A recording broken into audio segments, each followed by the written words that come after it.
അള്ളാഹുവിനെ തന്നെ പരിചയപ്പെടുത്തുന്നുണ്ട്. മഹാനായ റസൂൽ കരീം സ്വല്ലല്ലാഹു അലൈഹി വസല്ലം അദ്ദേഹത്തിന്റെ ജീവിതത്തിൽ നമുക്ക് പഠിപ്പിച്ചു തന്ന ഒരു ആയത്ത്, ആ ആയത്തിന്റെ പവിത്രതയെ, അത് പാരായണം ചെയ്യുന്നതിനെ പ്രതിയെക്കുറിച്ചെല്ലാം റസൂലുള്ളാഹി സ്വല്ലല്ലാഹു അലൈഹി വസല്ലമ നമ്മോട് സംസാരിച്ചിട്ടുണ്ട്. ആയത്തുൽ കുർസി, എല്ലാ നമസ്കാരത്തിന് ശേഷവും ആയത്തുൽ കുർസി പാരായണം ചെയ്താൽ അവൻ സ്വർഗത്തിലേക്ക്, അവന്റെ തടസ്സം മരണം മാത്രമായിരിക്കുമെന്ന് റസൂലുള്ളാഹി സ്വല്ലല്ലാഹു അലൈഹി വസല്ലം.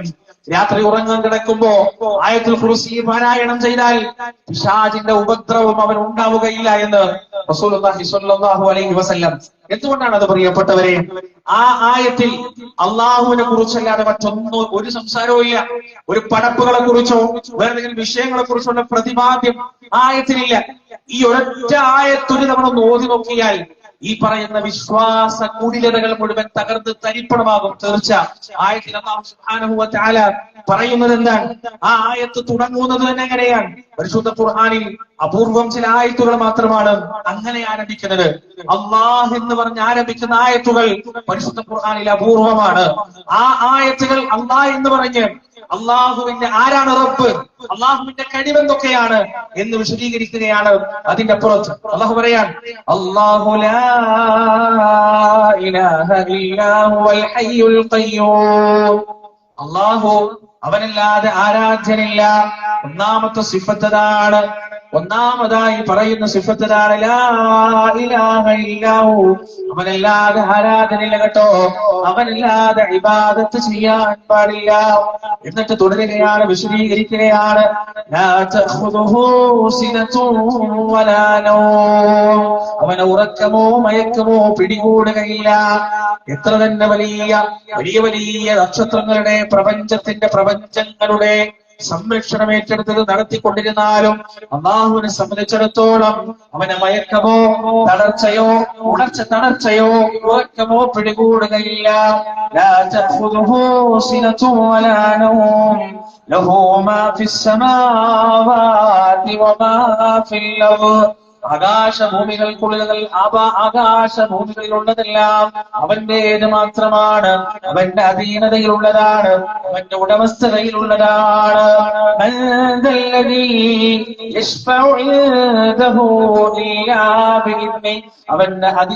അവന്റെ അനുവാദമില്ലാതെ അവന്റെ അടുത്ത് ശുപാർശ ചെയ്യാൻ ആർക്കാണ് സാധിക്കുക? ശുപാർശക്ക് പോലും സാധിക്കുകയില്ല. എന്നിട്ടാണ് അള്ളാഹുവിന്റെ തദ്ബീർ ഏറ്റെടുക്കുന്നത്, അള്ളാഹുവിന്റെ സിഫത്തുകൾ ഏറ്റെടുക്കുന്നത്. ഖാലിഖ് എന്ന റബ്ബിന്റെ സിഫത്ത് കൊടുക്കുകയാണ്. തദ്ബീർ എന്ന, മുദബ്ബിറുൽ ആലം എന്ന അള്ളാഹുവിന്റെ സിഫത്ത് വകവെച്ച് കൊടുക്കുകയാണ്. അള്ളാഹ് ചോദിക്കുകയാണ്, ഈ സിഫത്ത് വകവെച്ച് കൊടുക്കുന്നത് അവിടെ നിൽക്കട്ടെ,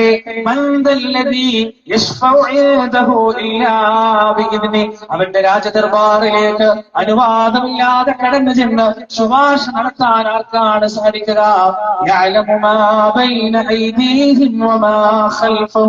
അവർ രഹസ്യമാക്കി വെക്കുന്നതും അവർ പരസ്യമാക്കി വെക്കുന്നതുമെല്ലാം ലോകത്തിന്റെ രക്ഷിതാവ് കൃത്യമായി അറിയുന്നവനാണ്, കൃത്യമായി മനസ്സിലാക്കുന്നവനാണ്.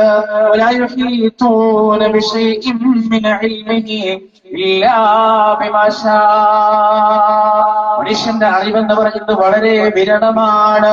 അല്ലാഹുവിന്റെ അറിവിന്റെ പുസ്തകം എന്ന് പറയുന്നത് എണ്ണിയാലുടങ്ങാത്ത, എണ്ണിയാൽ തീരാത്ത, മനുഷ്യനെ കൊണ്ട് കണക്ക് കൂട്ടി ചേർക്കാൻ സാധിക്കാത്ത അത്രയും വലുതാണ് അല്ലാഹുവിന്റെ അറിവിന്റെ കിതാബ് എന്ന് പറയുന്നത്. അവന്റെ അറിവെന്ന് പറയുന്നത് അല്ലാഹ് പറയുകയാണ്, അല്ലാഹുവിന്റെ അറിവിൽ നിന്ന് അവൻ ഉദ്ദേശിച്ചതല്ലാതെ നേടിയെടുക്കാൻ മനുഷ്യരെ കൊണ്ട് പറ്റുകയില്ല. എത്ര തന്നെ ഗവേഷണ കേന്ദ്രങ്ങൾ ഉണ്ടാക്കിയാലും, എത്ര തന്നെ ടെലിസ്കോപ്പുകൾ ആകാശത്തേക്ക് വിന്യസിച്ചാലും, എത്ര സ്പേസ് സ്റ്റേഷനുകൾ ഉണ്ടാക്കിയാലും, എത്ര തന്നെ യൂണിവേഴ്സിറ്റികൾ ഉണ്ടാക്കിയാലും, എത്ര തന്നെ കുത്തിയിരുന്ന് പഠിച്ചാലും നിരീക്ഷിച്ചാലും ഗവേഷണം നടത്തിയാലും അള്ളാഹ് അറിവിന് ഒരു പരിധി വെച്ചിട്ടുണ്ട്.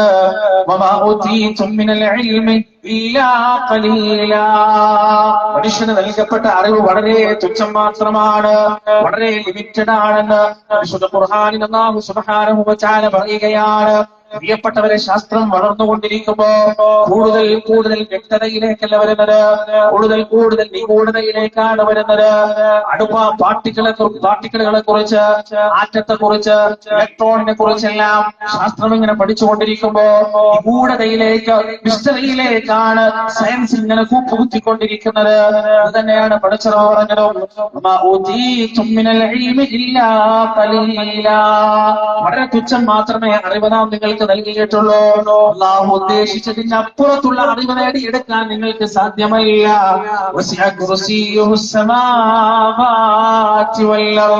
അവന്റെ പാദപീഠമാകട്ടെ, ഈ കുർസി എന്ന് പറഞ്ഞാൽ അല്ലാഹുവിന്റെ അർശിനെ കുറിച്ച് പറഞ്ഞതല്ല, അവന്റെ പാദപീഠമാകട്ടെ, അർശിന് താഴെയുള്ള അല്ലാഹുവിന്റെ പാദപീഠത്തെയാണ് കുർസി എന്ന് പറയുന്നത്.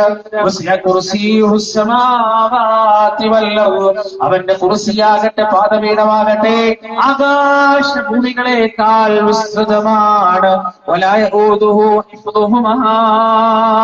അതിന്റെ സംരക്ഷണങ്ങളാകട്ടെ, ആകാശത്തിന്റെ, ഭൂമിയുടെ, കുർസിന്റെ, അർശിന്റെ സംരക്ഷണങ്ങളാകട്ടെ അല്ലാഹുവിനെ സംബന്ധിച്ചിടത്തോളം ഒരു പ്രയാസമുള്ള വിഷയമല്ല, ഒരു ബുദ്ധിമുട്ടുള്ള വിഷയമല്ല.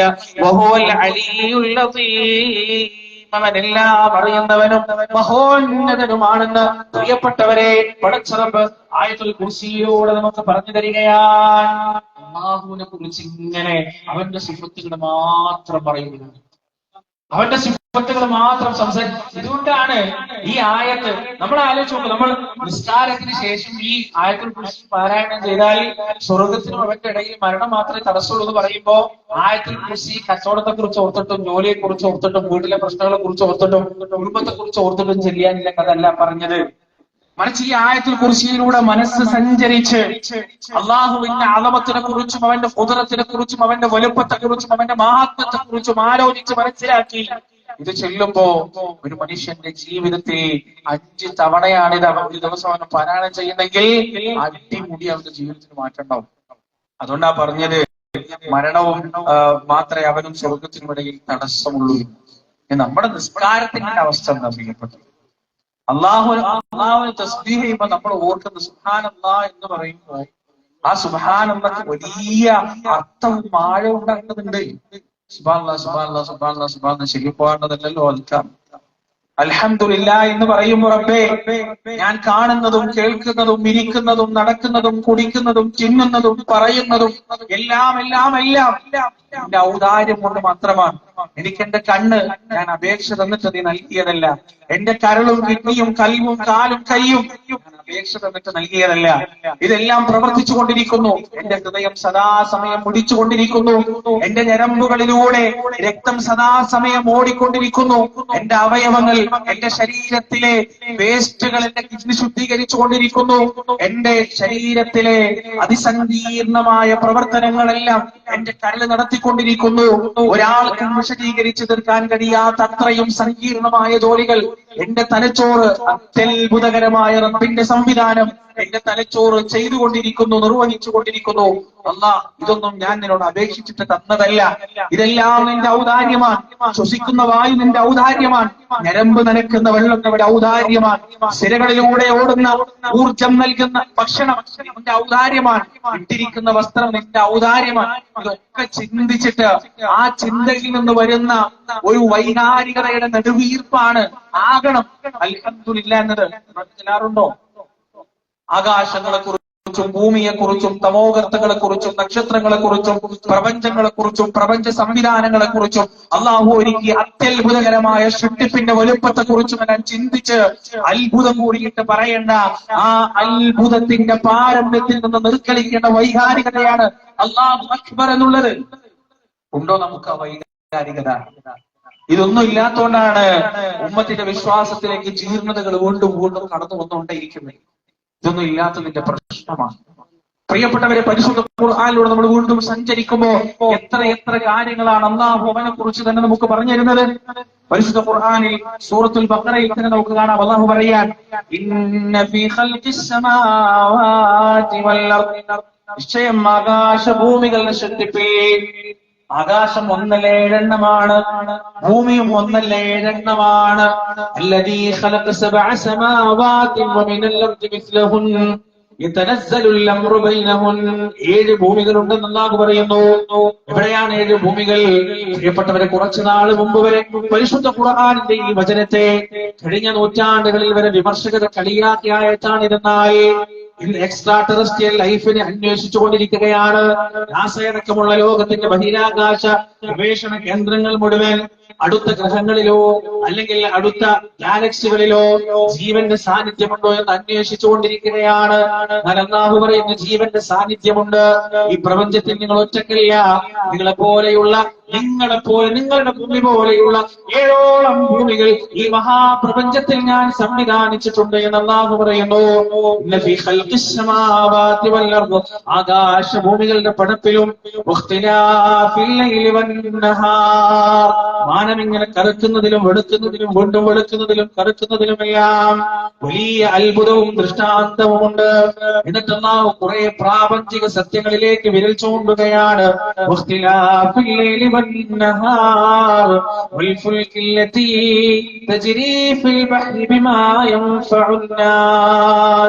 മനുഷ്യന് ഉപകാരമുള്ള വസ്തുക്കളുമായി ടൺകണക്കിന് കോടിക്കണക്കിന് കിലോഗ്രാം ഭാരം വഹിച്ചുകൊണ്ട് കടൽപ്പരപ്പിലൂടെ നീങ്ങുന്ന ഇരുമ്പ് കൊണ്ട് നിർമ്മിച്ച കപ്പലിൽ നിങ്ങൾക്ക് ദൃഷ്ടാന്തമുണ്ട്.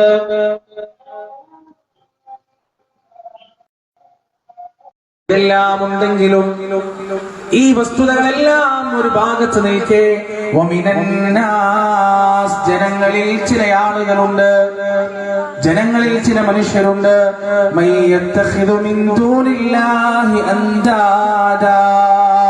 അല്ലാഹുവിന് പുറമെ പകരക്കാരെ ഈ സംവിധാനങ്ങളെല്ലാം അല്ലാഹു ചെയ്തു കൊടുത്തിട്ട്, ഈ പറയുന്ന കാര്യങ്ങളെല്ലാം അല്ലാഹു ചെയ്തു കൊടുത്തിട്ട് അല്ലാഹുവിന് പുറമെ പങ്കുകാരെ സ്വീകരിക്കുന്ന ചില ആളുകൾ മനുഷ്യരുടെ കൂട്ടത്തിലുണ്ട്. അവരുടെ പ്രത്യേകത എന്താണ്? യുഹിബ്ബൂനഹും കഹുബ്ബില്ലാഹ്. അവർ അല്ലാഹുവിനെ ഇഷ്ടപ്പെടേണ്ടതുപോലെ എപ്രകാരമാണോ റബ്ബിനെ ഇഷ്ടപ്പെടേണ്ടത്, അല്ലാഹുവിനെ സ്നേഹിക്കേണ്ടത്, അതുപോലെ അവരത് ആ പങ്കുകാരെ സ്നേഹിക്കുകയാണ്, ഇഷ്ടപ്പെടുകയാണ്. വല്ലദീന ആമനൂ അശദ്ദു ഹുബ്ബൻ ലില്ലാഹ്. എന്നാൽ ചില മനുഷ്യരുണ്ട്, വിശ്വാസികളായ ആളുകൾ, അവരാകട്ടെ അല്ലാഹുവിനോട് കഠിനമായ സ്നേഹമുള്ളവരാണ്, അല്ലാഹുവിനോട് കഠിനമായ ശിക്ഷയുള്ളവരാണ്. ഈ ആയത്തിന് ശേഷം അല്ലാഹു സംസാരിക്കുന്നത്, പ്രിയപ്പെട്ടവരെ, من الذين اتبعوا ورأوا العذاب وتقطعت بهم الأسباب. പിൻപറ്റപ്പെട്ട ആളുകൾ പിൻപറ്റിയ ആളുകളിൽ നിന്ന് ഒഴിഞ്ഞു മാറുന്ന ദിവസം. പ്രിയപ്പെട്ടവരെ, ഈ പറയുന്ന CM മടവൂരിന്റെ പേര് പറഞ്ഞ്, ഈ പറയുന്ന ഔലിയാക്കളുടെ പേര് പറഞ്ഞ് അല്ലാഹുവിനെ വിളിക്കേണ്ടതിൽ നിന്ന് 10,000-കണക്കിന് പകരക്കാരിലേക്ക് സാധാരണ ജനങ്ങളെ, പാമര ജനങ്ങളെ വലിച്ചു വെച്ച് കൊണ്ടുപോയ പണ്ഡിതന്മാരുണ്ടല്ലോ, ഹശ്റിന്റെ മൈതാനിയിൽ വെച്ച് ഉത്തരവാദിത്വം ഒഴിയുന്നതാണെന്ന് അല്ലാഹു ഖുർആനിൽ നമുക്ക് പറഞ്ഞു തരികയാണ്. അവര് നിങ്ങളുടെ ഉത്തരവാദിത്വം ഏറ്റെടുക്കുകയില്ല. അനുയായികളതാ ഉസ്താദുമാരോട് നിന്ന് ചോദിക്കുകയാണ്, നിങ്ങളല്ലേ ഞങ്ങളോട് പറഞ്ഞത് ഇസ്തിഗാസ നടത്താൻ? നിങ്ങളല്ലേ ഞങ്ങൾക്ക് തവസ്സുൽ പഠിപ്പിച്ചു തന്നത്? നിങ്ങളല്ലേ മൗലിദ് കിതാബുകളിലൂടെ ഞങ്ങളോട് അല്ലാഹുവിന് പുറമെയുള്ള ആളുകളോട് ഇസ്തിഗാസ നടത്താൻ പറഞ്ഞതെന്ന് പറയുമ്പോ ആ പണ്ഡിതന്മാരതാ, ആ സാദാത്തുക്കളതാ, ആ നേതാക്കന്മാരതാ ഈ അനുയായികളെ കൈയൊടിയുകയാണ്. وقال الذين اتبعوا لو أن لنا كرة فنتبرأ منهم كما تبرؤوا منا. അനുയായികൾ അവിടെ വെച്ച് പറയുകയാണ്, ഞങ്ങൾക്കൊരു തിരിച്ചുപോക്കുണ്ടായിരുന്നെങ്കിൽ, ദുനിയാവിലേക്ക് ഒരു വട്ടമെങ്കിലും തിരിച്ചു ഞങ്ങൾക്ക് അവസരം കിട്ടിയാൽ നിങ്ങൾ ഞങ്ങളെ കൈയൊഴിഞ്ഞതുപോലെ ഞങ്ങൾ നിങ്ങളെയും കൈയൊഴിയുന്നതാണ്. പിന്നീട് ഞങ്ങൾ നിങ്ങളെ പിൻപറ്റുകയില്ല, നിങ്ങൾ പറയുന്നത് ഞങ്ങൾ കേൾക്കുകയില്ല.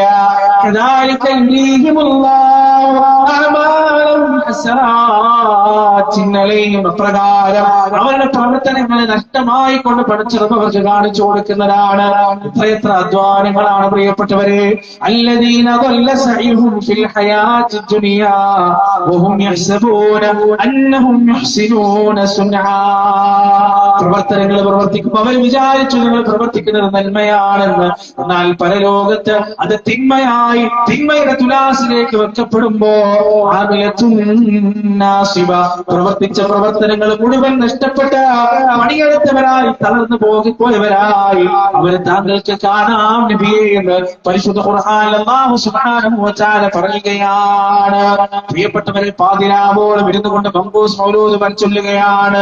ഷറഫുൽ-അനാമിന്റെ വരികളിലൂടെ പാതിരാവിൽ നിന്നിട്ട് ഉറക്കമൊഴിഞ്ഞുകൊണ്ട് ഉറക്കമൊഴിച്ചുകൊണ്ട് ചൊല്ലുകയാണ്. അതിന്റെ വരികളിലെ അർത്ഥത്തിന്റെ അപകടം എത്രയാണെന്ന് മനസ്സിലാക്കിയിട്ടുണ്ടോ? അത് പറയുന്ന അബദ്ധജടിലമായ ആദർശങ്ങൾ എത്രയാണെന്ന് മനസ്സിലാക്കിയിട്ടുണ്ടോ? പ്രിയപ്പെട്ടവരെ, നമ്മൾ ഇന്ന് CM മടവൂരിനെ പുതുപ്പുറയാനം എന്ന് പറയുമ്പോ CM മടവൂരിനെ പടച്ചവൻ എന്ന് പറയുമ്പോൾ നമുക്ക് അത്ഭുതം തോന്നുന്നുണ്ടെന്നായി. ഇതിലേക്ക് എത്തിച്ചത് എന്താണെന്ന് നമ്മൾ ഇന്ന് വരെ ആലോചിച്ചിട്ടുണ്ടോ? എല്ലാ അർത്ഥത്തിലും പരിശുദ്ധ ഖുർആനിന്റെ വചനങ്ങളിൽ നിന്നും തിരുഹദീസിന്റെ അധ്യാപനങ്ങളിൽ നിന്നും ഈ പറയുന്ന ആളുകളെ തിരിച്ചു കൊണ്ടുവന്നത് മംഫൂസ് മൗലൂദ് പോലെയുള്ള ഷറഫുൽ-അനാം പോലെയുള്ള മൗലിദ് കിതാബുകളാണ്. ഈ അബദ്ധജടിലമായ വിശ്വാസങ്ങളാണ് ജനങ്ങളുടെ ഹൃദയങ്ങളിലേക്ക് അവർ പഠിപ്പിച്ചത്, സന്നിവേശിപ്പിച്ചത്. എന്തെല്ലാം അബദ്ധങ്ങളാണ് പ്രിയപ്പെട്ടവരെ. മംഗൂസ് മൗലൂദ് തുടങ്ങുന്നത് എങ്ങനെയാണ്? സുബ്ഹാനല്ലദീ أطلع في شهر ربيع الأول قمر نبي الهدى وأوجد نوره قبل خلق العالم. തുടങ്ങുന്നത് തന്നെ ഹദീസിനെ എതിർത്തുകൊണ്ടാണ്, അള്ളാന്റെ പ്രവാചകന്റെ അധ്യാപനത്തെ എതിർത്തുകൊണ്ടാണ് തുടങ്ങുന്നത് തന്നെ. എന്താണ് പറയുന്നത്? അള്ളാഹുവിന്റെ റസൂലിന്റെ പ്രകാശത്തെയാണ് ഈ മഹാപ്രപഞ്ചം മുഴുവൻ പടക്കുന്നതിന്റെ മുന്നേ അള്ളാഹു സൃഷ്ടിച്ചത് എന്ന് മംഖൂസ് മൗലൂദ് പറയുമ്പോ പ്രിയപ്പെട്ടവരെ, അള്ളാന്റെ റസൂൽ നമുക്ക് പഠിപ്പിച്ചു തന്നത് എന്താണ്? പരിശുദ്ധ ഹദീസിൽ നമുക്ക് കാണാൻ കഴിയും. അല്ലാഹു ആദ്യമായി സൃഷ്ടിച്ചത് എന്താണെന്നറിയുമോ? അൽ ഖലം, പെണ്ണാണ്, പേനയാണ് പടച്ചറബ് ആദ്യമായി സൃഷ്ടിച്ചതെന്ന് ഹദീസിന്റെ ഗ്രന്ഥങ്ങൾ നമുക്ക് പറഞ്ഞു തരുമ്പോ, അല്ലാഹുവിന്റെ റസൂലിന്റെ അധ്യാപനങ്ങൾ നമുക്ക് പറഞ്ഞു തരുമ്പോ, ആ അധ്യാപനത്തിൽ നിന്ന് സാധാരണക്കാരായ ആളുകളെ വഴിതിരിച്ചു വിട്ടുകൊണ്ട് അള്ളാഹു ഈ പ്രപഞ്ചത്തെ സൃഷ്ടിക്കുന്നതിന് മുന്നേ ആദ്യമായി സൃഷ്ടിച്ചത് അല്ലാഹുവിന്റെ റസൂലിന്റെ പ്രകാശമാണെന്നുള്ള ഒരു അടിസ്ഥാനവുമില്ലാത്ത, ഒരു തരത്തിലുള്ള തെളിവുമില്ലാത്ത, പ്രമാണവുമില്ലാത്ത വിഷയങ്ങൾ പറഞ്ഞിട്ടാണ് മംഗൂസ് മൗലൂദ് തുടങ്ങുന്നത് തന്നെ. അവിടുന്ന് അങ്ങോട്ട് അബദ്ധങ്ങളുടെയും അപകടങ്ങളുടെയും പെരുമഴ തന്നെയാണ്. മംഗൂസ് മൗലൂദിന്റെ രണ്ടാമത്തെ അപകടം എന്താണെന്ന് അറിയുമോ നിങ്ങൾക്ക്? ഭാരതന്മാരായ പ്രവാചകന്മാരെ കുറിച്ച് ഗുരുതരമായ ആരോപണമാണ് മംഗൂസ് മൗലൂദ് നടത്തുന്നത്. ചെറിയ ആരോപണങ്ങളല്ല, ഗുരുതരമായ അപകടകരമായ ആരോപണങ്ങളാണെങ്കിൽ ശബ്ദം ശ്രവിക്കുന്നവരെ, ഇനിയുള്ള ദിവസങ്ങളിൽ ഈ മൗലിദുകളിലൂടെ ഉറക്കമൊഴിയാൻ തയ്യാറായി നിൽക്കുന്നവരെ, അതിന്റെ അർത്ഥം നിങ്ങളൊന്നെടുത്ത് വായിച്ചു നോക്കണേ. ഖുർആനിനെതിരാണ്, ഹദീസിനെതിരാണ്. എന്താണ് പറയുന്നത് പ്രിയപ്പെട്ടവരെ? ആ പറയുകയാണ്, അലാഹു വല്ലദീ തവസ്സല ബിഹി ആദം അലൈഹിസ്സലാം. ആദം അലൈഹിസ്സലാത്തു വസ്സലാം സ്വർഗ്ഗത്തിൽ നിന്ന് പുറത്താക്കപ്പെട്ടപ്പോ, ആദം നബി അലൈഹിസ്സലാത്തു വസ്സലാം സ്വർഗ്ഗത്തിൽ നിന്ന് പുറത്താക്കപ്പെട്ടപ്പോ ഈ ഭൂമിയിലേക്ക് വന്നുകൊണ്ട് മുഹമ്മദ് നബി സ്വല്ലല്ലാഹു അലൈഹി വസല്ലമയുടെ പേര് കൊണ്ട് തവസ്സുൽ ചെയ്തിട്ടാണ് അള്ളാഹുവിനെ വിളിച്ചത് എന്ന അബദ്ധജടിലമായ കാര്യമാണ് പിന്നീട് പറയുന്നത്. എന്തൊരു അപകടമാണ് പ്രിയപ്പെട്ടവരെ, ആലോചിച്ചു നോക്ക്. ആദം അലൈഹിസ്സലാത്തു വസ്സലാമും ഹവ്വാ ബീവിയും പറഞ്ഞതെന്താണെന്ന് പരിശുദ്ധ ഖുർആനിൽ സൂറത്തുൽ അറാഫിൽ അല്ലാഹു നമുക്ക് പഠിപ്പിച്ചു തരുന്നുണ്ട്. എല്ലാവരും പറഞ്ഞത്, സ്വർഗ്ഗത്തിൽ നിന്ന് പുറത്താക്കപ്പെട്ടപ്പോ ഒരു അബദ്ധം സംഭവിച്ച് നമ്മുടെ ഉമ്മയും ഉപ്പയും ആ അബദ്ധത്തിന്റെ പരിണിത ഫലം അനുഭവിക്കുമ്പോ അവർ പറഞ്ഞതെന്താണ്? അവർ രണ്ടുപേരും പറയുകയാണ്, ആദമും ഹവ്വയും പറയുകയാണ്. എന്താണ് പറയുന്നത്? റബ്ബനാ ബലംനാ, ഞങ്ങളുടെ റബ്ബേ, ഞങ്ങളുടെ പടച്ചോനെ, ഞങ്ങളുടെ രക്ഷിതാവേ. എന്നിട്ട് നേരിട്ട് പറയുകയാണ്, ബിഹഖി മുഹമ്മദിൻ എന്ന് പറഞ്ഞിട്ടല്ല. മുഹമ്മദ് നബി സല്ലല്ലാഹു അലൈഹി വസല്ലം ജനിച്ചിട്ടില്ല. ജനിക്കാൻ പോകുന്ന പ്രവാചകനെ കുറിച്ച് ആദം അലൈഹിസ്സലാത്തു വസ്സലാമിന് അറിയുകയുമില്ല. അദ്ദേഹം പറഞ്ഞത് എന്താണ്? റബ്ബനാ, ഞങ്ങളുടെ പടച്ചോനെ, വലംനാ അൻഫുസനാ, ഞങ്ങളുടെ സ്വന്തത്തോട് അക്രമം ചെയ്തു പോയി. വഇല്ലം തഗ്ഫിർ ലനാ, നീ ഞങ്ങൾക്ക് പുറത്തു തന്നിട്ടില്ലെങ്കിൽ, വതർഹംനാ, നീ ഞങ്ങളോട് കരുണ കാണിച്ചിട്ടില്ലെങ്കിൽ, ലനകൂനന്ന മിനൽ ഖാസിരീൻ, ഞങ്ങൾ നഷ്ടക്കാരിൽ പെട്ടുപോകും റബ്ബേ. ഫതലഖാ ആദമു മിർ റബ്ബിഹി കലിമാത്തിൻ ഫതാബ അലൈഹി, തൗബയുടെ വാക്ക് ആദം അലൈഹിസ്സലാത്തു വസ്സലാമിന് ഇട്ടുകൊടുത്തത് അല്ലാഹുവാണ്. ഫതാബ അലൈഹി, എന്നിട്ട് അല്ലാഹു പുറത്തു കൊടുത്തു. ഇന്നഹു തൗവാബുർ റഹീം, അവനെല്ലാം പൊറുക്കുന്നവനും കരുണാനിധിയുമാണ്. ആ തൗബയുടെ വാക്കായിരുന്നു പ്രിയപ്പെട്ടവരെ, റബ്ബനാ ളലംനാ അൻഫുസനാ വഇല്ലം തഗ്ഫിർ ലനാ വതർഹംനാ ലനകൂനന്ന മിനൽ ഖാസിരീൻ എന്ന പരിശുദ്ധ ഖുർആനിൽ അല്ലാഹു പരിചയപ്പെടുത്തി തന്ന ദുആ. അതാണ് ആ കലിമത്ത്, അതാണ് ആ വാക്ക്. എന്നാൽ മൗഖൂസ് മൗലൂദ് പറയുന്നത് എന്താണ്? അലാ ഹുവല്ലദീ തവസ്സല ബിഹി ആദം അലൈഹിസ്സലാം, ആദം അലൈഹിസ്സലാത്തു വസ്സലാം നമ്മുടെ പ്രവാചകനെ കൊണ്ട് തവസ്സുൽ ചെയ്തു എന്നാണ് പറയുന്നത്. അവിടെ കൊണ്ട് കഴിഞ്ഞില്ല കേട്ടോ, പിന്നീട് പറയുകയാണ് വസ്തഗാത ബിഹി നൂഹ് അലൈഹിസ്സലാം ഫനജാ മിനർ റദാ. അഊദു ബില്ലാഹ്. ഈ വചനങ്ങൾ കേൾക്കുമ്പോൾ അഊദു ബില്ലാഹ് എന്ന് പറയണം. അല്ലാഹുവേ നിന്നിലാണ് ശരണമെന്ന് പറയണം. ആദം അലൈഹിസ്സലാത്തു വസ്സലാമിനെ കുറിച്ചുള്ള ആരോപണം തവസ്സുലായിരുന്നെങ്കിൽ, ഇടതേട്ടമായിരുന്നെങ്കിൽ, നൂഹ് അലൈഹിസ്സലാത്തു വസ്സലാമിനെ കുറിച്ചുള്ള ആരോപണം എന്താണെന്നറിയുമോ? അദ്ദേഹം ഇസ്തിഗാസ നടത്തി എന്നാണ്, നേരിട്ട് സഹായം ചോദിച്ചു എന്നാണ്. ആദം നബിയെ കുറിച്ച് പറഞ്ഞത് തവസ്സുലാണെന്നാൽ നൂഹ് നബിയെ കുറിച്ച് പറയുന്നത് ഇസ്തിഗാസ നടത്തി എന്നാണ്. പ്രിയപ്പെട്ടവരെ, പല മങ്കൂസ് മൗലൂദിന്റെ വരികളാണിത്. ഇതിൽ കൃത്യമായി പറയുന്നതാണ്, വരാൻ പോകുന്ന ദിവസങ്ങളിൽ നമ്മുടെ സഹോദരന്മാരുടെ പള്ളി മിനാരങ്ങളിൽ മുഴങ്ങി കേൾക്കാൻ പോകുന്ന വചനങ്ങളും വാക്കുകളുമാണിത്. എന്താണ് പറയുന്നത്? നൂഹ് അലൈഹിസ്സലാത്തു വസ്സലാം, ആ നൂഹ് അലൈഹിസ്സലാത്തു വസ്സലാം കപ്പലിൽ കയറിയപ്പോ അല്ലാഹ് എന്ന് വിളിക്കേണ്ടതിന് പകരം യാ മുഹമ്മദ് എന്ന് വിളിച്ചു എന്നാണ് പറയുന്നത്. മുഹമ്മദ് നബിയെ കാക്കണേ എന്ന് പറഞ്ഞു എന്നാണ് പറയുന്നത്. മുഹമ്മദ് നബിയെ രക്ഷിക്കണേ എന്ന് പറഞ്ഞു എന്നാണ് പറയുന്നത്. എന്ന് മാത്രമല്ല ഫനജാ മിനർ റജാ, എന്നിട്ട് പ്രയാസങ്ങളിൽ നിന്ന് അദ്ദേഹത്തെ മുഹമ്മദ് നബി സല്ലല്ലാഹു അലൈഹി വസല്ലം രക്ഷിച്ചു എന്നാണ് പറയുന്നത്. എത്രമാത്രം അബദ്ധമാണ്. അവിടെയും തീർന്നില്ല കേട്ടോ. പിന്നീട് ഇബ്രാഹിം അലൈഹിസ്സലാത്തു വസ്സലാമിനെ കുറിച്ച് ആരോപണം പറയുകയാണ്. വകാന ഫീ സുൽബി ഇബ്രാഹിം അലൈഹിസ്സലാം ഹീന ഉൽഖിയ ഫിന്നാരി ഫആദ വസാറ ലഹുഹാ മുഹമ്മദാ. ഇബ്രാഹിം നബിയെ തീയിലേക്ക് വലിച്ചെറിഞ്ഞപ്പോ അദ്ദേഹത്തിന്റെ മുഖത്ത് മുഹമ്മദ് നബി ഉണ്ടായിരുന്നു. അത് കാരണം ആ തീയുടെ ജ്വാല നഷ്ടമായി പോയി, അത് കാരണം ആ തീയുടെ ചൂട് നഷ്ടമായി പോയി എന്നാണ്. എന്റെ പ്രിയപ്പെട്ടവരെ, ഇബ്രാഹിം അലൈഹിസ്സലാത്തു വസ്സലാമിന് എറിയപ്പെട്ട തീയിന്റെ ചൂട് നഷ്ടപ്പെട്ടു പോയത് എങ്ങനെയാണെന്ന് പരിശുദ്ധ ഖുർആൻ നമുക്ക് പറഞ്ഞു തരുന്നുണ്ട്. ഖലീലിന്റെ ശരീരം, ഖലീലിന്റെ മേനിയത ആ തീയിലേക്ക് പതിച്ചപ്പോ തീയിന്റെ രക്ഷിതാവിന്റെ കൽപ്പനയുണ്ടായി, ഈ പ്രപഞ്ചത്തിന്റെ നിയന്താവിന്റെ കൽപ്പനയുണ്ടായെന്നാണ്.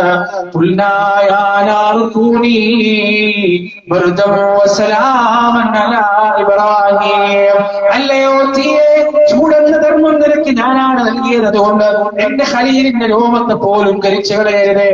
തണുപ്പും സമാധാനവുമായി ഇബ്രാഹിമിന്റെ മേൽ നീ ഭവിക്കണേ എന്ന് അള്ളാഹുവിന്റെ കൽപ്പനയുണ്ടായതുകൊണ്ടാണ് ആ തീ ശാന്തമായതെന്ന് പരിശുദ്ധ ഖുർആൻ പഠിപ്പിക്കുമ്പോ മങ്കൂസ് മൗലൂദ് പഠിപ്പിക്കുകയാണ്. എന്താണ് പറയുന്നത്? ഈന ഉൽഖിയ ഫിന്നാരി ഫആദ വസാറ ലഹ്ബുഹാ മുഹമ്മദാ വകാന ഫീ സുൽബി ഇബ്രാഹിം. ഇബ്രാഹിം നബിയുടെ മുതുകത്ത് മുഹമ്മദ് നബി സല്ലല്ലാഹു അലൈഹി വസല്ലമ ഉള്ളത് കൊണ്ടാണ് തീയിന്റെ ജ്വാല നഷ്ടമായി പോയത് എന്ന് മങ്കൂസ് മൗലൂദ് നമുക്ക് പറഞ്ഞു തരികയാണ്.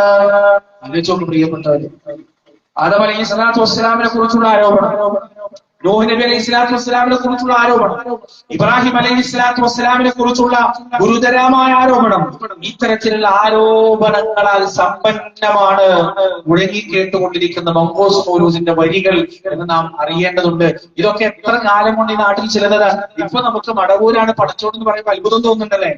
ഇപ്പൊ നമുക്ക് മടവൂരാണ് ഈ മുദബ്ബിറുൽ-ആലം എന്ന് പറയുമ്പോൾ നമുക്ക് അത്ഭുതം തോന്നുന്നുണ്ട്. കാലങ്ങളായി പറഞ്ഞുകൊണ്ടിരിക്കുന്നത് ഇത്തരത്തിലുള്ള കഥകളാണ്. നൂഹ് നബിയെ കപ്പൽ രക്ഷിച്ചത് മുഹമ്മദ് നബിയാണെന്നാണ് പറഞ്ഞത്. ഇബ്രാഹിം അലൈഹിസ്സലാത്തു വസ്സലാമിനെ തീയിൽ നിന്ന് രക്ഷിച്ചത് മുഹമ്മദ് നബിയാണ്. ആദം അലൈഹിസ്സലാത്തു വസ്സലാമിന് തൗബ വാങ്ങിച്ചു കൊടുത്തത് മുഹമ്മദ് നബിയാണ്. ഇത്തരത്തിലുള്ള കഥകളാണ് കാലങ്ങളായി ഇവർ പറഞ്ഞുകൊണ്ടിരിക്കുന്നത്. പ്രിയപ്പെട്ടവരെ, അല്ലാഹുവിന്റെ റസൂൽ പറഞ്ഞിട്ടുണ്ട്, മൻ കദബ അലയ്യ മുതഅമ്മിദൻ ഫല്യതബവ്വ മഖഅദഹു മിനന്നാർ. ആരെങ്കിലും എന്റെ പേരിൽ അറിഞ്ഞുകൊണ്ടൊരു കളവ് പറഞ്ഞാൽ നരകത്തിൽ അവനൊരു ഇരിപ്പിടം ഉറപ്പിച്ചു കൊള്ളട്ടെ എന്ന് അല്ലാഹുവിന്റെ റസൂൽ സ്വല്ലല്ലാഹു അലൈഹി വസല്ലമ പറയുകയാണ്. ഈ ആരോപണങ്ങൾ കൊണ്ട് അവസാനിക്കുന്നില്ല, ഈ കെട്ടുകഥകൾ കൊണ്ട് അവസാനിക്കുന്നില്ല. നേർക്ക് നേരെ മുസ്ലിമിന്റെ വിശ്വാസത്തിലേക്ക് കടന്നു ചെല്ലുന്ന വരികൾ, നേർക്ക് നേരെ ലാ ഇലാഹ ഇല്ലല്ലാഹ് പിളർത്തുന്ന വരികളതാ മഖ്ബൂസ് മൗലൂദിന്റെ വരികളിൽ അതിന്റെ പാട്ടിൽ നമുക്ക് കൃത്യമായി കാണാൻ കഴിയും. പ്രിയപ്പെട്ടവരെ, അതാ പാടി പറയുകയാണ്, غير حسر وعداد لك أشكو فيه يا سيدي خير النبي إننا نرجو إلى كأس حوضك للعطش يوم نشر كتابي يا سيدي خير النبي. പച്ചയായ പാപമോചനത്തിന്റെ നേട്ടമാണ്, പച്ചയായ ഇസ്തിഗ്ഫാറാണ്. പ്രിയപ്പെട്ടവരെ, അല്ലാഹ് ചോദിക്കുകയാണ്, നിങ്ങളുടെ പാപം പുറത്തു തരാൻ അല്ലാഹുവല്ലാതെ മറ്റാർക്കാണ് സാധിക്കുക? ഇന്നഹു ഹുവത് തവ്വാബുർ റഹീം, അവൻ എല്ലാം പൊറുക്കുന്നവനും കരുണാനിധിയുമാണ്. ലാ തഖ്നതു മിർ റഹ്മത്തില്ലാഹ്, അല്ലാഹുവിന്റെ കാരുണ്യത്തിൽ ഒരിക്കലും നിങ്ങൾ നിരാശപ്പെട്ടു പോകരുതേ. വല്ലാഹു യുരീദു അൻ യതൂബ അലൈക്കും, അല്ലാഹു യുരീദു അൻ യതൂബ അലൈക്കും. അല്ലാഹു നിങ്ങൾക്ക് പുറത്തു തരാൻ ആഗ്രഹിക്കുകയാണ്, അല്ലാഹു നിങ്ങൾക്ക് മാപ്പ് നൽകാൻ ആഗ്രഹിക്കുകയാണ്. എത്രയെത്ര വചനങ്ങളിലൂടെയാണ് റബ്ബിന്റെ പശ്ചാത്താപം എന്ന മഹാവിഹായസിന്റെ വലുപ്പത്തെ കുറിച്ച് നമുക്ക് പറഞ്ഞു തന്നിട്ടുള്ളത്. പ്രിയപ്പെട്ടവരെ, എന്നിട്ട് അല്ലാഹു ചോദിക്കുകയാണ്, അലൈസല്ലാഹു ബികാഫിൻ അബ്ദ, അവന്റെ പാപം പൊറുക്കാൻ, അവന്റെ പാപക്കറകൾ കഴുകി ശുദ്ധിയാക്കാൻ, അവനെ നരകത്തിൽ നിന്ന് മോചിപ്പിക്കാൻ, അവന് സ്വർഗപ്രവേശനം നൽകാൻ അവന്റെ റബ്ബ് അവന് മതിയായവനല്ലേ, അല്ലാഹുവിന് മതിയായവനല്ലേ എന്ന് ചോദിക്കുകയാണ്. ആ സമയത്താണ് റബീഉൽ അവ്വൽ മാസമായി കഴിഞ്ഞാൽ പണ്ടൊക്കെ 12 വരെയാണ്, ഇന്ന് 1 മുതൽ 30 വരെയായി ഇങ്ങനെ പാരായണം ചെയ്തുകൊണ്ടിരിക്കുകയാണ്. അല്ലാഹുവിനെ താഴ്ത്തിക്കിട്ടുകൊണ്ടിരിക്കുകയാണ്, അല്ലാഹുവിനെ നിന്ദിച്ചുകൊണ്ടിരിക്കുകയാണ്. റബ്ബിനോട് പറയുന്ന കാര്യങ്ങൾ അല്ലാഹുവിന്റെ റസൂലിനോട് ഉറുപ്പുമില്ലാതെ ഒരു നാണവുമില്ലാതെ പറഞ്ഞുകൊണ്ടിരിക്കുകയാണ്. എന്റെ റസൂലേ, ഞാനിതാ പാപമെന്ന വാഹനത്തിൽ അറ്റമില്ലാതെ കയറിയിരിക്കുകയാണ്, അമ്മയോട് ഞാനിതാ അന്യായം ബോധിപ്പിക്കുന്നു എന്ന് പറഞ്ഞ് അല്ലാഹുവിന്റെ റസൂലിനോട് പച്ചയായി ഇസ്തിഗ്ഫാർ നടത്തുന്ന, പച്ചയായി പാപമോചനം നടത്തുന്ന വരികൾ മഖ്ബൂസ് മൗലൂദിലെമ്പാടും കാണാൻ നമുക്ക് സാധിക്കുന്നതാണ്.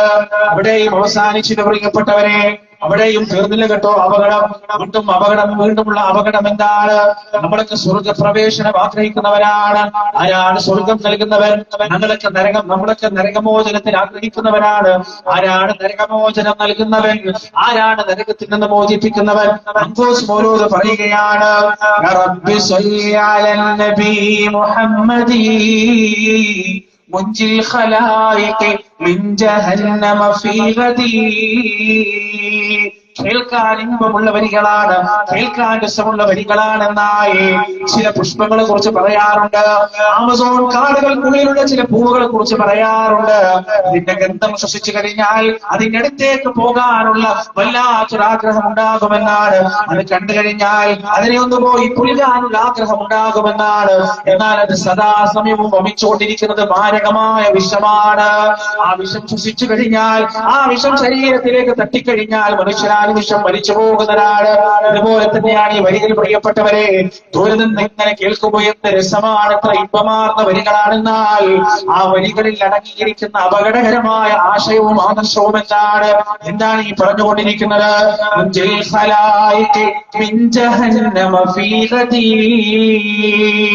നാളെയുടെ ദിവസത്തിൽ നരകമോചനം, സൃഷ്ടികൾക്ക് നരകമോചനം നൽകുന്നവരാരാണ്? അത് പ്രവാചകനാണെന്നാണ് പറയുന്നത്. അല്ലാഹുവിന്റെ റസൂലാണ് നരകമോചനം നൽകുന്നത് എന്ന് പറയുന്നത്. പരിശുദ്ധ ഖുർആനിലെ സൂറത്ത് സുമറിലൂടെ അല്ലാഹു സുബ്ഹാനഹു വ തആല ചോദിക്കുകയാണ്, അഫഅൻത തുൻഖിദു മൻ ഫിന്നാർ. ഒരാൾ ഒരാൾക്ക് ശിക്ഷ ഉറപ്പിച്ചു കഴിഞ്ഞാൽ, ഒരാൾക്ക് ശിക്ഷ ഉറപ്പായി കഴിഞ്ഞാൽ ആ ശിക്ഷയിൽ നിന്ന് അയാളെ രക്ഷപ്പെടുത്താൻ, ആ നരകത്തിൽ നിന്ന് അയാളെ രക്ഷപ്പെടുത്താൻ അല്ലാഹുവിന്റെ റസൂലേ താങ്കൾക്ക് സാധിക്കുമോ? അല്ലാഹുവിന്റെ ചോദ്യമാണ്. പ്രിയപ്പെട്ടവരെ, എത്രയെത്ര സംഭവ വികാസങ്ങളാണ് അല്ലാഹുവിന്റെ റസൂലിന്റെ ജീവിതത്തിൽ ഉണ്ടായിട്ടുള്ളത്. ഒരിക്കൽ പ്രവാചകൻ സല്ലല്ലാഹു അലൈഹി വസല്ലമ ഫാത്തിമ ബീവിയെ വിളിച്ചുകൊണ്ട് പറയുകയാണ്, ഫാത്തിമത്തു ഖിത്അത്തു ഖൽബി, ഫാത്തിമ എന്റെ കരളിന്റെ കഷ്ണമാണ്. എന്റെ മോളെ, ഈ ദുനിയാവിൽ നിന്റെ വാപ്പാക്ക് നിന്നെ ഒരുപാട് ഇഷ്ടമാണ്. നിനക്ക് എന്തെങ്കിലും ആവശ്യമുണ്ടെങ്കിൽ വാപ്പാനോട് പറഞ്ഞാൽ നിവർത്തി തരാം, നടത്തി തരാം. എന്റെ സമ്പത്തിൽ നിന്ന് എന്ത് വേണമെങ്കിലും നിനക്ക് നൽകാം. കാരണം അല്ലാഹുവിന്റെ റസൂൽ ലോകത്തിൽ നിന്ന് വിട പറഞ്ഞു പോകുമ്പോ 7ഓളം മക്കളുടെ വാപ്പയാകാനുള്ള ഭാഗ്യം പ്രവാചകന് ലഭിച്ചിട്ടുണ്ടെങ്കിലും അല്ലാഹുവിന്റെ റസൂലിന്റെ വിയോഗത്തിന്റെ സമയത്ത് ഒരൊറ്റ മകള് മാത്രമാണ് അനന്തരാവകാശിയായി ബാക്കിയായത്. അത് ഫാത്തിമ റളിയല്ലാഹു അൻഹയാണ്. 4 പെൺമക്കളും 3 ആൺമക്കളും ഉണ്ടായിരുന്ന പ്രവാചകന് 6 പേരും മരണപ്പെട്ടു പോയി. 3 ആൺമക്കളും 3 പെൺമക്കളും മരണപ്പെട്ടു പോയി. ഫാത്തിമ എന്ന അലി റളിയല്ലാഹു അൻഹുവിന്റെ പ്രിയതമയായ ഹസൻ ഹുസൈൻ റളിയല്ലാഹു അൻഹുമയുടെ ഉമ്മയായ ഫാത്തിമ റളിയല്ലാഹു അൻഹ മാത്രമാണ് ബാക്കിയായത്. ആ ഫാത്തിമയോട് റസൂൽ പറയുകയാണ്, മോളെ, എന്റെ സമ്പത്തിൽ നിന്ന് എന്ത് വേണമെങ്കിലും ഞാൻ നിനക്ക് നൽകാം.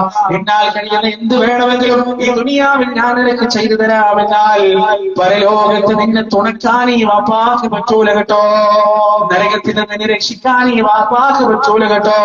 സ്വർഗപ്രവേശനം നിനക്ക് നേടിത്തരാൻ ഈ വാപ്പാക്ക് പറ്റില്ല കേട്ടോ മകളെ.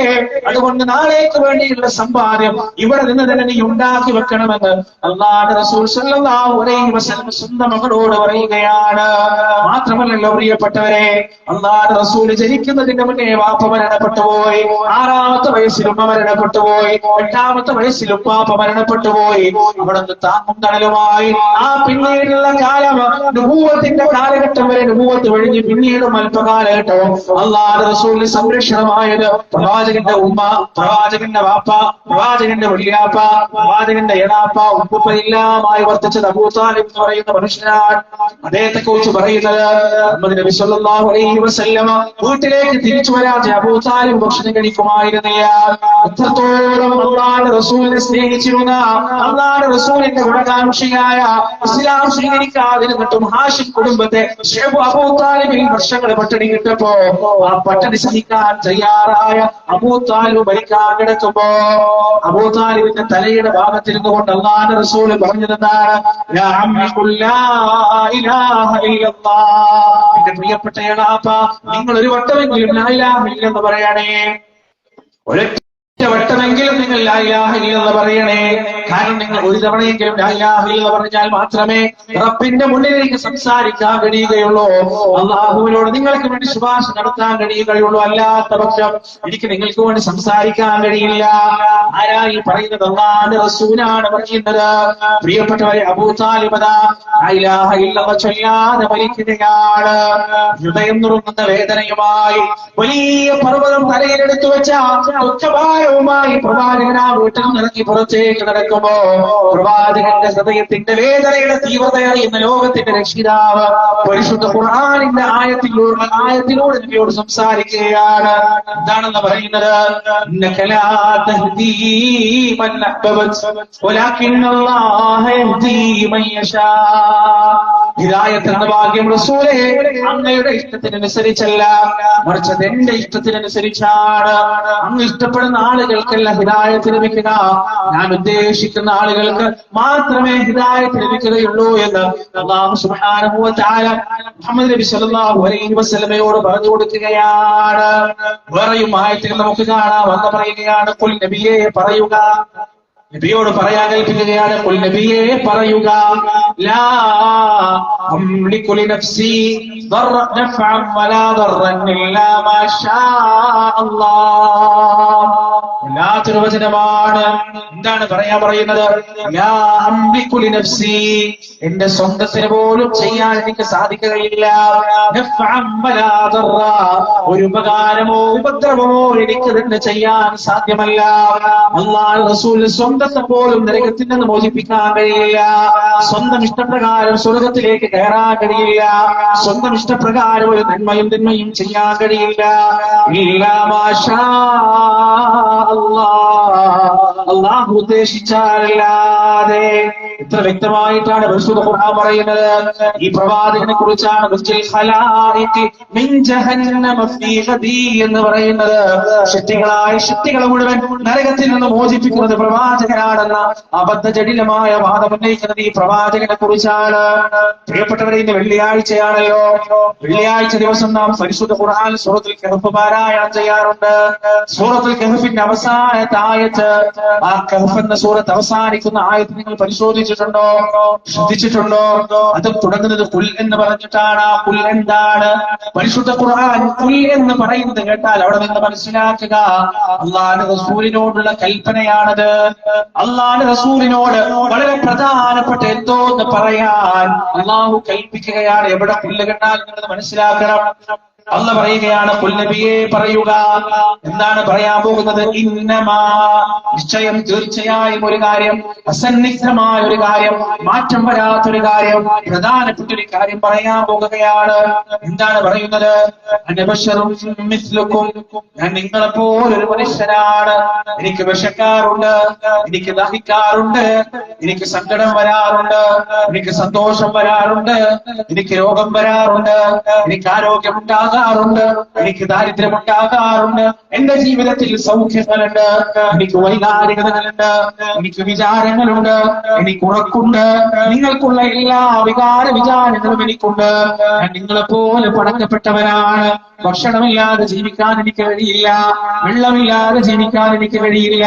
എന്റെ ശരീരം പല സന്ദർഭങ്ങളിലും രോഗത്തിന് വിധേയമാകാറുണ്ട്, ഉറക്കം വരാറുണ്ട്, വളർച്ച വരാറുണ്ട്, എല്ലാം വരാറുണ്ട്. എന്നാൽ എനിക്കൊരു പ്രത്യേകതയുണ്ട്, നിങ്ങളിൽ നിന്ന് വ്യത്യസ്തമായി. എന്താണത്? എനിക്ക് വഹ്യ് നൽകപ്പെടുന്നുണ്ട്, എനിക്ക് ബോധനം നൽകപ്പെടുന്നുണ്ട്. ആ ബോധനം എന്താണ്? ആ വഹ്യ് എന്താണ്?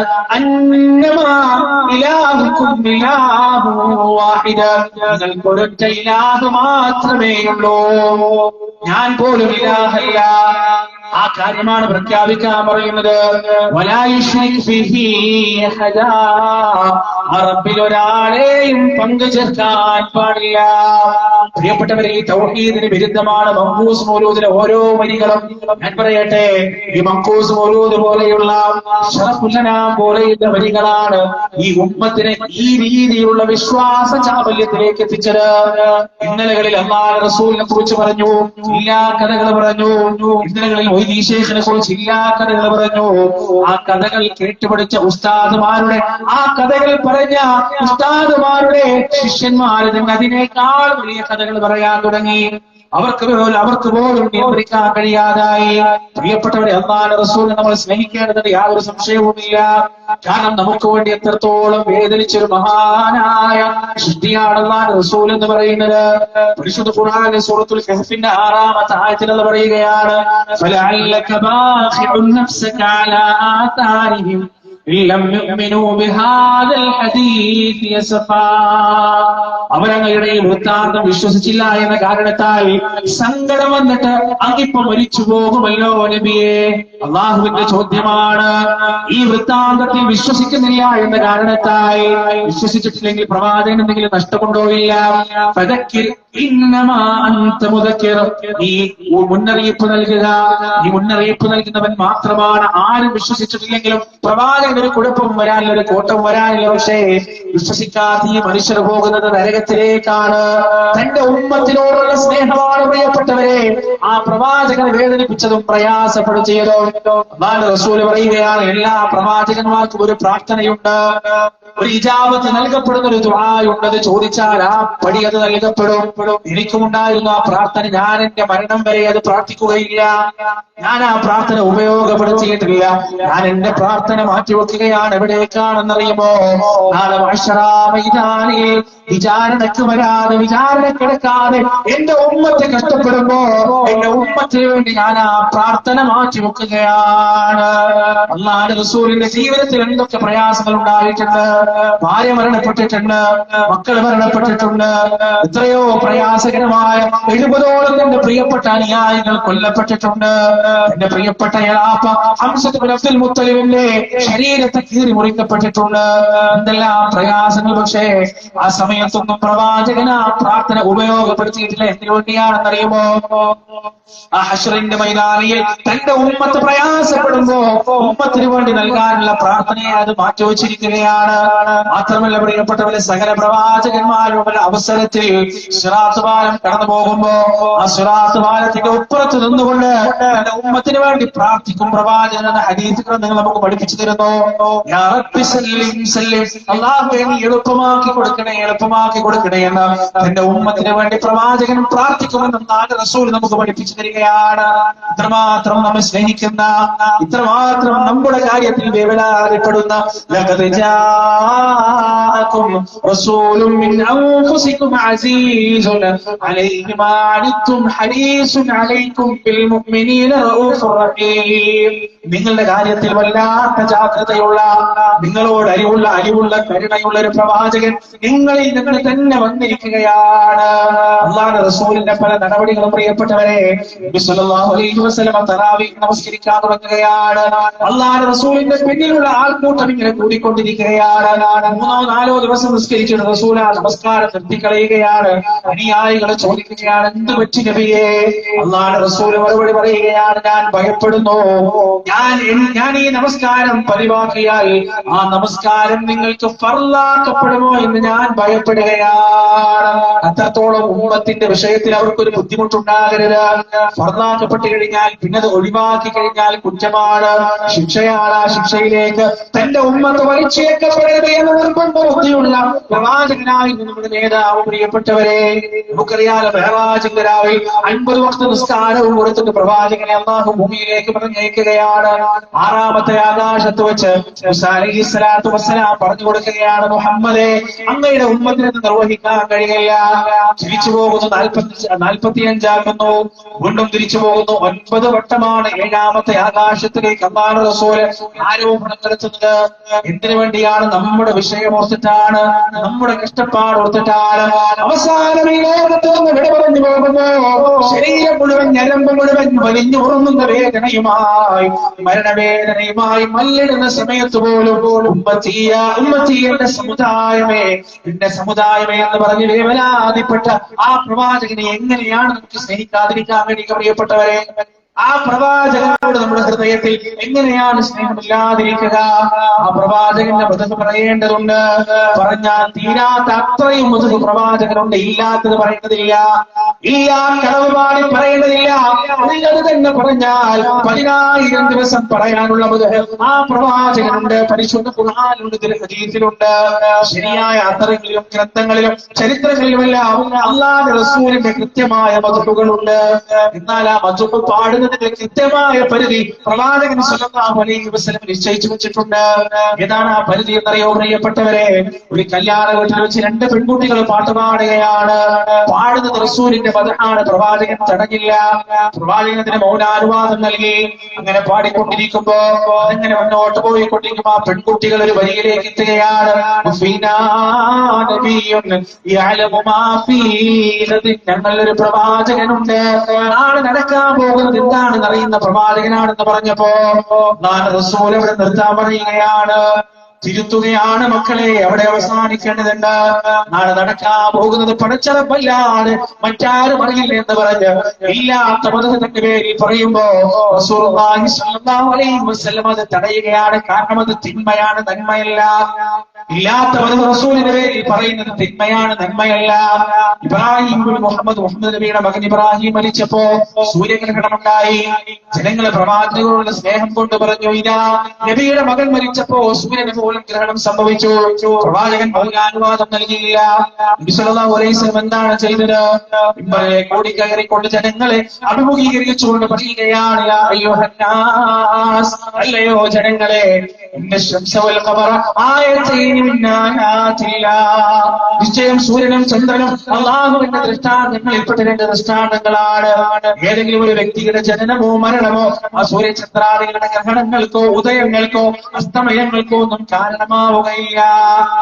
അത് അനുവദനീയമാണ്, പക്ഷേ അത് യാഥാർത്ഥ്യം കൊണ്ട് മാത്രമായിരിക്കണം, സത്യം കൊണ്ട് മാത്രമായിരിക്കണം.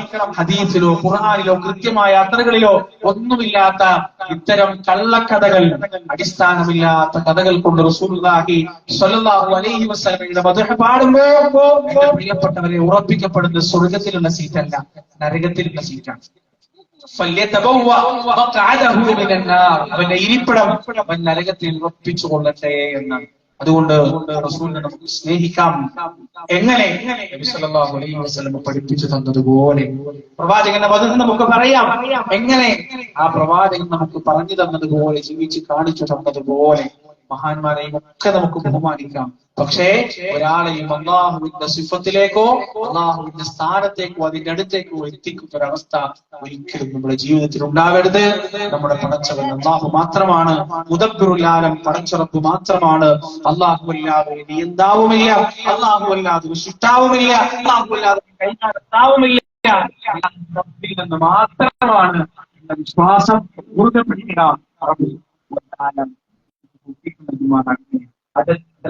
വിശ്വാസത്തിന്റെ പേരിൽ കയറി മരണം വരെ സഞ്ചരിക്കാൻ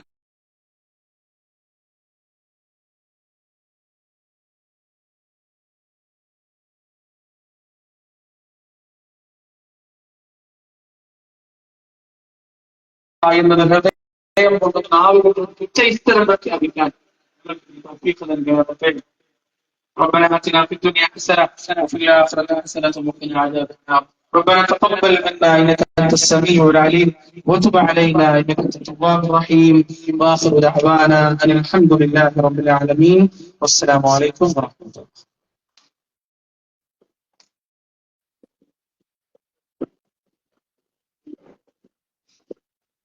السلام عليكم.